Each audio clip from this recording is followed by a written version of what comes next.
अस्सलाम वालेकुम नाज़रीन, सलाम बरकत आपसे मुखातिब है। दो तीन अहम तरीन खबरें हैं। एक खबर इजरायली फौजी सरबराह के हवाले से पाकिस्तान के मीडिया में रिपोर्ट हो रही है, वो आपके सामने रखेंगे। फर्रुख हबीब के हवाले से एक लेटर सुप्रीम कोर्ट के जज काजी फाइज ईसा साहब के सामने रखा गया है, उनके हवाले से लिखा गया है, वो भी आपको बताते हैं। लेकिन उससे पहले आपने देखा कि गुज़श्ता दिन इमरान खान साहब ने जेल से अपनी कौम के नाम पैगाम भेजा, और पैगाम में उन्होंने ये नहीं कहा कि मुझे दिल के दौरे पड़ गए हैं, मेरे गुर्दे फेल हो गए हैं, मुझे पता नहीं ये बीमारी है वो बीमारी है। पैगाम में खान साहब ने बड़ा क्लियर कहा कि ये मेरे ऊपर जो मर्जी कर लें, जेल में बंद करके जिस लेवल की सख्ती ये डालना चाहते हैं डाल सकते हैं। मैं ना तो डील करूंगा, ना मुल्क से बाहर जाऊंगा, और ना ही आप लोगों को मायूस होने दूंगा। तो पैगाम बड़ा खुलकर था कि आपका कप्तान खड़ा है, आपका कप्तान हार नहीं मानेगा और किसी भी तौर पर एक कदम भी बुनियादी तौर पर पीछे नहीं हटेगा। तो ये वाज़ेह तौर पर इमरान खान का पैगाम था। लेकिन उसके बाद आपने देखा कि जो तहरीक इंसाफ के मुख्तलिफ प्लेटफॉर्म से खान साहब का अपना भी ट्विटर था, वहां से ये सारी स्टेटमेंटें रिटर्न गर्दिश होना शुरू होगी, पाकिस्तान में वायरल हुई। लेकिन उसके बाद तहरीक इंसाफ का जो सोशल मीडिया विंग है, जिसके अंदर पढ़े लिखे लोग शामिल हैं, बाहर से पढ़कर आए बहुत सारे पाकिस्तान के अंदर पढ़े लिखे नौजवान हैं, यानी तहरीक इंसाफ का सोशल मीडिया तब से स्ट्रांग है जब से मुख्तलिफ पॉलिटिकल पार्टीज को सोशल मीडिया की नो हाउ ही नहीं थी। यानी इन्हें पता ही नहीं था कि सोशल मीडिया एग्जिस्ट करता है, इन्हें पता ही नहीं था कि पाकिस्तान की यूथ सोशल मीडिया के ऊपर मौजूद है, बल्कि मजाक करते थे, ठट्ठे और मीडिया को कंट्रोल करते थे। तब से तहरीक इंसाफ का जो स्ट्रेंथ रही है वो इनका सोशल मीडिया रहा है। और जब से मीडिया के अंदर इनकी आवाज बंद की गई, तब से ही सोशल मीडिया पाकिस्तान में सबसे ज्यादा देखा जाने लगा। फिर पाकिस्तान का मीडिया भी डिटेरियोरेट करता गया, पाकिस्तान के टेलीविजन की हैसियत ही खत्म हो गई। तो बुनियादी तौर पर तहरीक इंसाफ की जो सोशल मीडिया विंग था, उन्होंने इसी चीज को आर्टिफिशियल इंटेलिजेंस यानी एआई के जरिए एक इमरान खान की आवाज में इसे ट्रांसलेट करवाया, और इमरान खान की आवाज में जो खान का अडयाला जेल के अंदर से मैसेज था उसे सर्कुलेट करवा दिया, यानी पाकिस्तान में वायरल हुआ। बुनियादी तौर पर वो एआई के जरिए जनरेट की हुई इमरान खान की आवाज थी, और उस आवाज में अंग्रेजी में वो पैगाम था, मैसेज था, उर्दू में भी पैगाम और मैसेज था, ताकि जो लोग पढ़ नहीं सकते या जिनके पास वक्त नहीं है पढ़ने का, चीजें खरीदने का, देखने का, तो कम से कम वो एक वॉइस क्लिप की सूरत में और इमरान खान की तस्वीरों की सूरत में मैसिवली पहुंचे, बैरून मुल्क पाकिस्तानियों की भी पहुंचे, पाकिस्तान में भी पहुंचे।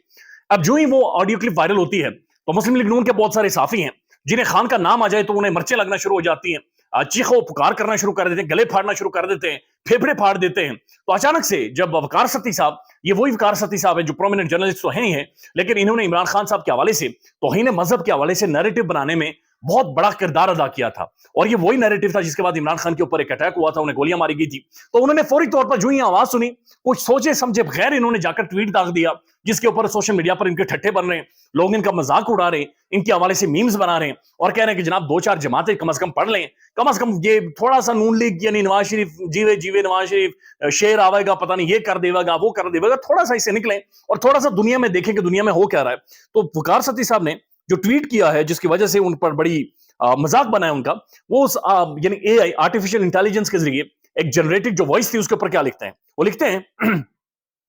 दुनिया में कौन सा ऐसा कैदी है जो जेल से होकर ऑडियो मैसेज रिकॉर्ड करवा सकता है। यानी एक आर्टिफिशियल इंटेलिजेंस जनरेटेड था, लेकिन इन्हें लगा कि नहीं जी खान को मैसेज जेल से आ गया है।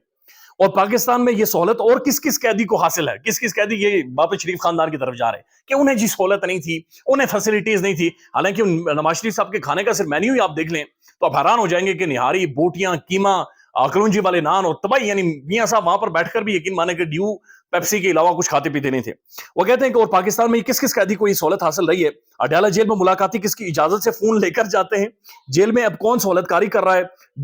और इसी के साथ साथ इन्होंने फौरी तौर पर डीजीपीआर पंजाब को भी टैग कर दिया, मोहसिन नकवी साहब यानी वज़ीर आला पंजाब को भी टैग कर दिया, और टैग करके कहा कि जनाब ये देखें कि आप लोगों की खिदमत तो नहीं है। यानी इन्होंने सोचा नहीं समझा नहीं कि कम से कम मैं ये देख लूं कि ये आर्टिफिशियल इंटेलिजेंस के जरिए, टेक्नोलॉजी के जरिए, एक सॉफ्टवेयर के जरिए जनरेटेड वॉइस है, लेकिन उसके ऊपर इन्होंने फौरी तौर पर ट्वीट दाग दिया और इल्जामात, और ये देखें वो देखें, कौन से कैदी को सहूलत दी जाती है, कौन से कैदी को सहूलत नहीं मिलती, कौन से कैदी के साथ क्या होता है, कंपैरिजन उन्होंने ड्रॉ कर दिया। यानी इस लेवल पर पाकिस्तानी मुस्लिम लीग नून के साथी हैं,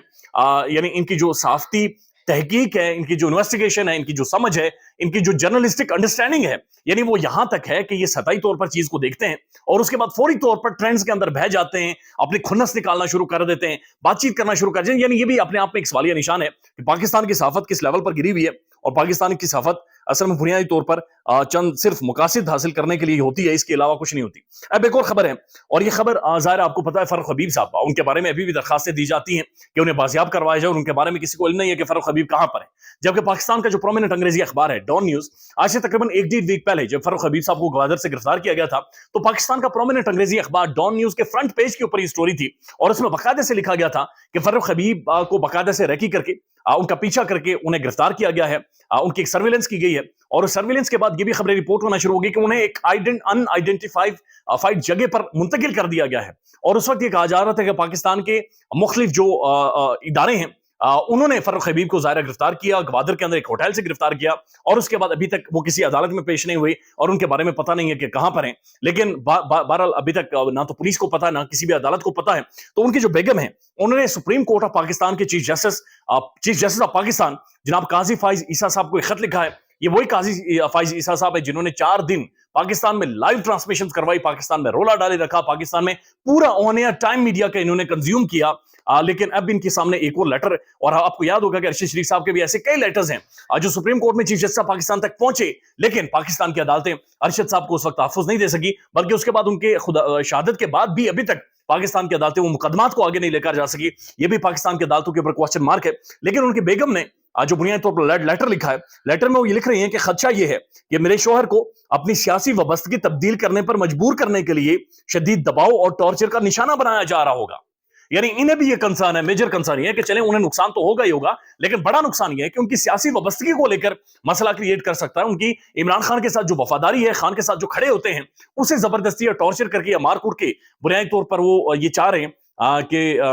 जो फर्रुख हबीब हैं उनकी जो वफादारी है उसे बदली किया जाए। और उन्होंने कहा कि फौरी तौर पर बराए मेहरबानी ये जो सियासी रहनुमाओं की अगवा और जबरी गुमशुदगी के बढ़ते हुए वाकयात हैं, इसके ऊपर हमें तशवीश है। बराए मेहरबानी सुप्रीम कोर्ट के चीफ जस्टिस इस हवाले से कोई नोटिस नहीं, इस हवाले से कोई बातचीत करें। और ये इंसानी हुकूक का मामला है, ये पाकिस्तान के अंदर डेमोक्रेसी का, जमहूरियत का मामला है, जिसके ऊपर चीफ जस्टिस का सोचना चाहिए। लेकिन जाहिर है कि चीफ जस्टिस साहब मियां साहब का वो मसला अगर हल हो गया हो कि मियां साहब पाकिस्तान में आ सकते हैं या नहीं, केसेस माफ हो सकते हैं या नहीं हो सकते, मियां साहब के लिए कौन से रास्ता खुलेगा, कौन सा रास्ता नहीं खुलेगा, अगर इन सब से पाकिस्तान की अदालतों को फुर्सत मिल गई हो तो यकीनी तौर पर इन सारे लेटर्स के ऊपर गौर करें और देखें कि आखिर क्या वजह है कि ना सिर्फ बहुत सारी पॉलिटिकल शख्सियात को गायब हो रही हैं, बल्कि उन्हें अदालतों में भी नहीं पेश किया जा रहा। उनकी जो फैमिलीज हैं, बेगमात हैं, उनकी जो माएँ हैं, वो चीख चीख कर सुप्रीम कोर्ट से दरखास्तें कर रही हैं कि जनाब ये जबरदस्ती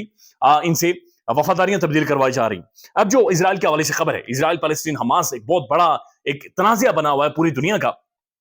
जो इजरायली फौज के सरबराह हैं उनकी एक स्टेटमेंट आई है और उनका यह कहना है कि हमास के हमलों में इजराइल को हम नहीं बचा सके, यह हमारा बहुत बड़ा फेलियर है, जंग की कीमत अदा करना पड़ेगी। 150 के करीब हमारे फौजियों को हमास ने यह गमाल बना लिया है, उन्हें उठा लिया है, उन्हें अगवा कर लिया है। इसकी हम तहकीकात तो करेंगे। और ये खुलकर यानी कि जो इजरायली सरबराह हैं, फौज के सरबराह हैं, उनका एतराफ शिकस्त है। वो अपनी शिकस्त मान रहे हैं कि असल में हमास ने हमें आउटस्मार्ट किया है, हमारी टेक्नोलॉजी थी, हमारे पास आयरन डोम थी, हमारे पास सर्विलेंस सिस्टम जदीद था, हमारा टेलीकम्युनिकेशन सिस्टम जदीद था, लेकिन हम हमास के इन हमलों से इजरायलियों को नहीं बचा सके। और हमास अपने घरों में, हमारे घरों में, हमारे दरवाजों तक, बल्कि हमारे कमरों के अंदर आकर घुस गए थे। और उसके बाद बड़ी मुश्किल से हमने जो ग्राउंड रिकवर किए हैं या फिर मारा। ऑब्वियसली आपके साथ जब मार्का खड़ा हो, आपके पास अगर जदीद असलाह मौजूद हो तो आप दोबारा से बहुत सारा जो मस्कुलर पावर है उसको गेन कर सकते हैं। लेकिन उनके जो फौजी सरबराह हैं अभी तक कम से कम जो उनकी पहली स्टेटमेंट गर्दिश कर रही है उसमें वो पहले तो एतराफ शिकस्त कर रहे हैं, अपनी शिकस्त मांग रहे हैं कि जो इसकी पहली झड़प हुई थी उसमें हमास ने आउटस्मार्ट किया था। अब पाकिस्तान में हुआ क्या? पाकिस्तान में तहरीक इंसाफ की जो मुख्तलिफ शख्सियात है जिनमें तैमूर सलीम झगड़ा भी है, खैबर पख्तूनख्वा से, उन्होंने आज पैलेस्टाइन के हवाले से एहतजाज की कॉल दी थी। लेकिन तैमूर सलीम झगड़ा और तहरीक इंसाफ की जो कॉल है एहतजाज की उसे इजाजत नहीं दी गई और कहा गया कि अगर आपने इजराइल के हवाले से या फलस्तीन के हवाले से कोई भी प्रोटेस्ट किया या इजहार यकजहती फलस्तीन के साथ दिखाई तो हम आपके खिलाफ कार्रवाई करेंगे। यानी तहरीक इंसाफ वाले जलसा नहीं कर सकते, जुलूस नहीं कर सकते, फलस्तीन के साथ यकजहती के लिए अब एक पॉलिटिकल एक रैली, यकजहती की रैली यानी फलस्तीनी भाइयों के लिए वो भी नहीं निकाल सकते। उससे भी इन्हें खौफ आता है कि लोग सड़कों पर आएंगे, इमरान खान का झंडा होगा, तहरीक इंसाफ का झंडा होगा, खान के हवाले से बातचीत होगी, खान की शर्ट्स लोगों ने पहने रखी होंगी और खुदा न खास्ता अगर क्राउड ज्यादा निकल आया तो उसे किस तरह से मैनेज करेंगे। ख्याल रखिएगा अपना। अल्लाह हाफिज।